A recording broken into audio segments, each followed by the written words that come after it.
Hello, and welcome to Voice the SASHA Poshcast, your go to podcast for all things posh. This is your host Shweta Bhatt, and this month I'm in conversation with advocate, PoSH Consultant, Prevention of Sexual Harassment Consultant, external member, workplace investigator, and fellow SASHA team member Sreevidya Varma. I've been told by many that they find the inquiry process mystifying and at times intimidating. Why is this so? How do we go about demystifying it? How does the IC, the internal committee, analyze evidence and investigate during an inquiry? We'll talk about these and much more in this two-parter, and without taking any more time, let's dive in. Okay, so here we are. I'm here with Sreevidya Varma, and we are doing the 4th episode of the podcast. And this episode is on evidence analysis and the investigation process of the committee. And it promises to be quite a juicy episode with lots of learning. Thank you so much, Sreevidya, for agreeing to let us pick your brain on this topic. Thank you, Shweta. Very happy and excited to be here. Awesome. And I hope you ask me questions and extract all the information. Okay, so I'm being tested on my investigation skills, guys. Okay, so I would like to begin by just asking you a generic question. I'm very curious to know, because I know that you have had quite a vibrant background, a lot of experience in investigations, conducting investigations, in being an external member in PoSH committees as well as workplace investigations. So how has your journey been all these years, and how have you grown as an advocate and as a professional in this field? Yeah, mine has been quite an exciting journey altogether. When I graduated in 2002, I completely went offline from the legal fraternity and joined the sociologist for a stint of research and work in gender, at the same time gender and engaging with market. So my research concentrated a lot on eradication of poverty, especially through small scale enterprises run by women groups. So I was doing that for an extended period of time, that is till 2010, and that experience gave me a lot of input into working with women in the grassroots scenarios. So it was quite a learning experience for me, working on the ground with them, finding solutions, practical, viable, scalable solutions for eradication of poverty. However, my work was mainly based out of UK, and there had been a situation where I had to move from UK to Bangalore. So that is when I was pulled into this particular field by Kanti in working in the field of prohibiting workplace sexual harassment. We started working together, and then I felt that yes, I have a dearth of experience working with women and identifying issues that women face, especially when they start to work in workplaces, be it formal or informal. I felt there are lots and lots of challenges that women face, and this could be an area where I can actually bring in my expertise of having a legal background and working with women in workplaces where women engage. So that it started from there, and my first ever meeting with the internal committee in 2013 end, that is even before the rules were published for the act, my first meeting with the internal committee kicked off with a case, and I had no clue, absolutely no clue as to how to handle the situation, because the committee had experts, legal experts, who were quite good in conducting investigations, but this was for me my first ever investigation, and I knew what was the definition of an employee, employer, what the constituted sexual harassment, but beyond that, how to put it into practice, how to actually deal with a complainant, deal with a respondent, how to analyze evidences, how to come to a reasonable conclusion was completely a learning curve, which was, I must say, very sharp. So I was kind of thrown in the deep end, and then I learned to swim with a lot of research, a lot of information sharing, discussions with colleagues, with legal teams. It was quite an enriching experience. After a certain period of time, cases started coming in. At that time, I felt my investigation skills are not as sharp, and always I have experienced the internal committees depend on the external member to kind of give them direction in terms of conducting inquiries. Especially as an advocate, I was always consulted towards how you conduct workplace investigations and what learnings can we bring into conducting a PSH investigation as well. When I refer to PSH, I'm referring to prevention of sexual harassment. That's okay. So that's when I realized I must sharpen my skills as an investigator. I have shaped up my career today as a workplace investigator as well as a consultant. That is very cool. So coming back to the theme, the reason why for me this is a special theme, because I'm very curious to know about this.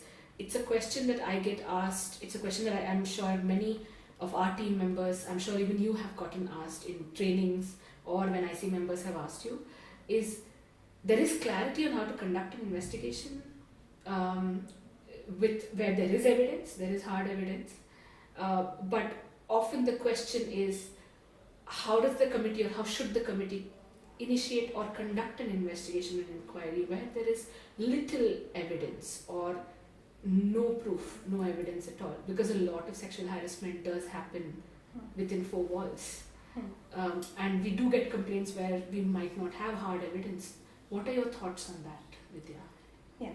So that's how cases come, right? Yes. that's how cases come, and nobody carries around a video camera to record each and every moment of life. So yes, when such issues come before you, the first thing we need to look for is whether do we have any hard evidence.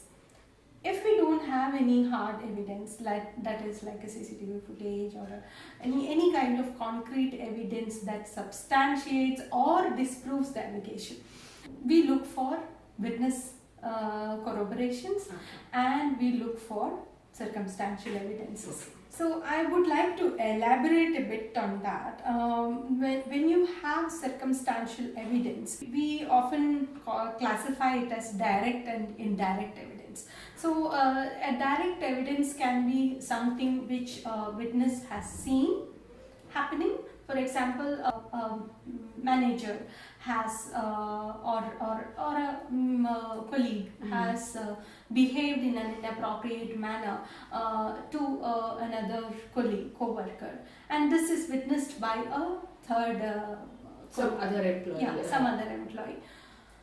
Then we have direct evidence.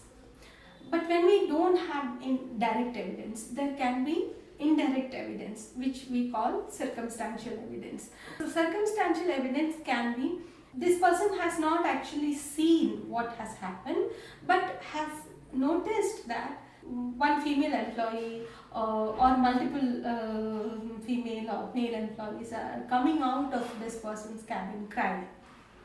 Okay. This person can corroborate that, yes, I have seen people coming out crying, but I don't know what transpired.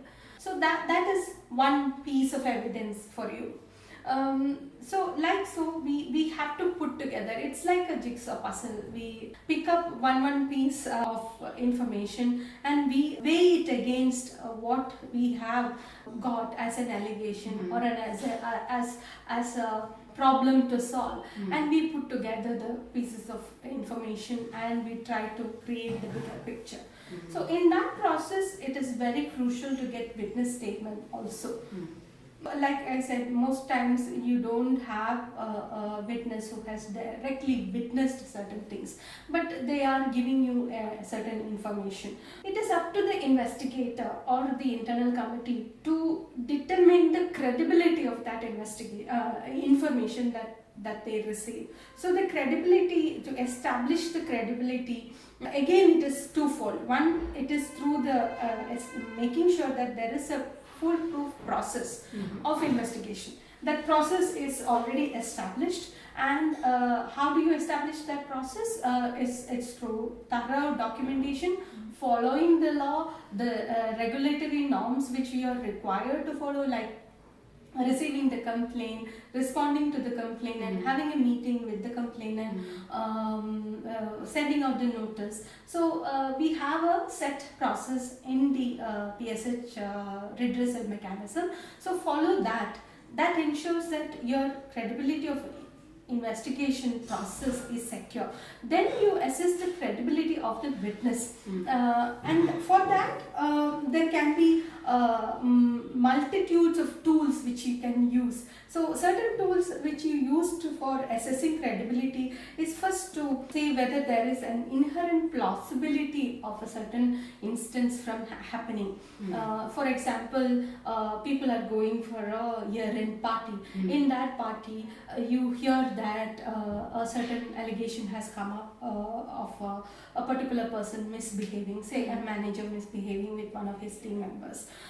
In such cases, you assess what is the possibility of such an instance happening. How drunk were they? What the amount of alcohol served among the people? You can gather these information. These are factual information which you can gather from the service provider, that is the restaurant or wherever they go. And then you assess the statements given by the parties as well as the witnesses. And so the demeanor of the parties, motive of people to lie. So you assess that motive and you explore potential biases which the complainant may be holding, the respondent may be holding, or the witnesses may be holding. And the most strong tool for assessing credibility is corroboration. So 4 witnesses are saying the same things, maybe not in the same order, but they are more or less corroborating to the turnout of events. Then you have a pretty strong picture of what could have transpired. So that corroboration is most key factor in determining credibility. But there can be pitfalls as well. One is unconscious bias, which everyone is susceptible to. So it is very important that we do a self-audit as to what questions are we asking. Is our question leading question? Are we leading the witness to an answer? Or are we giving signals to the parties that we are believing them or disbelieving them? So those are finer points in an investigation which can be easily overlooked, because in the interest of fact-finding, we ourselves should not get carried away as IC members, and there can be confirmation bias as well, where we have gone through similar situation. When somebody is narrating a certain situation, we are more prone to believing them. So such pitfalls needs to be consciously avoided while conducting an investigation. Coming to an assessment too soon, you are receiving a complaint of drunken misbehavior, you kind of feel that okay, people drunk do misbehave. You get into an assessment without conducting a proper investigation or failing to make an assessment. I completely don't know what transpired, so we are just leaving this case as unproved. Oh, okay. So that is not what the committee is there for. The committee is there to make every effort to come to a reasonable conclusion. It should be thought through properly, even without any evidence. So there are several factors which we can look from the periphery when we don't have anything, when it is complete darkness with regard to the instance itself. When you say witness corroboration, for example, or indirect evidence, you mentioned the case where somebody is misbehaved with somebody else and a third party has seen, which is direct evidence. Yes. But if the third party hasn't seen, but they've seen somebody coming out crying, Yes. There's a tendency to say, but that's not evidence, you cannot take that. And this happens more often when I take employee sessions or manager sessions, because the idea of, and I before this field even I held this view that, because what I've seen about the legal system is that you have to prove beyond reasonable doubt. So hearsay is discounted, or this kind of indirect evidence is discounted. How does it work in PoSH? For an investigator, be it in an internal committee or a workplace a scenario, any piece, any shred of evidence, whether it is hearsay, whether it is direct evidence, indirect evidence, does not matter. We have to explore into that. If you say, okay, it's hearsay, I'm not going to listen to that, you might be losing a golden opportunity to identify the source of information and explore further in terms of where that information came from, what prompted that particular rumor. Is there anything beyond what we are looking for? So never discount hearsay is what I would suggest. You have to listen to that, and if possible, ask questions to those subjective assumptions to make it more concrete. So the tool the investigator has is to ask questions. So ask questions without leading the witness. So let's take a situation, for example, when the witness responds with incoherent responses. So I'm asking of you, for example, Okay. Shweta, are you happy with your work environment?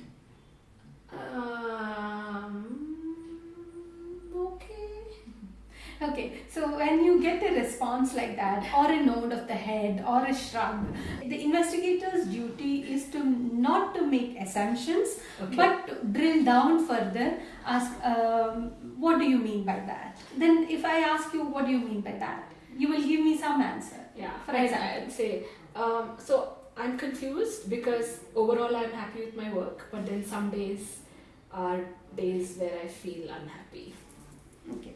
So what makes you say that? So you drill down, and so this is about workplace satisfaction, for example. Yes. It can be about, it may be because you are facing a certain type of harassment in your workplace which you are not able to comprehend in a certain way. But if the more the investigator is prepared to ask you questions, the better it is to for the witness to shape their own responses, or to understand their own perceptions. So it helps the witness to answer those questions. So it is important that the subjectiveness in the responses are made more concrete rather than the investigator making assumptions. And that was part 1 of the conversation, dear listeners. I especially like the analogy of an inquiry process being like a jigsaw. Sometimes we as IC members might not find all the pieces, but we do our bit in finding and fitting them in as thoroughly as we can. In part 2, we will dive into audio recordings in the inquiry process, roles of the IC members, roles of the external member, the most difficult part of an inquiry according to Sreevidya, and her most interesting case to date. Juicy stuff. See you there.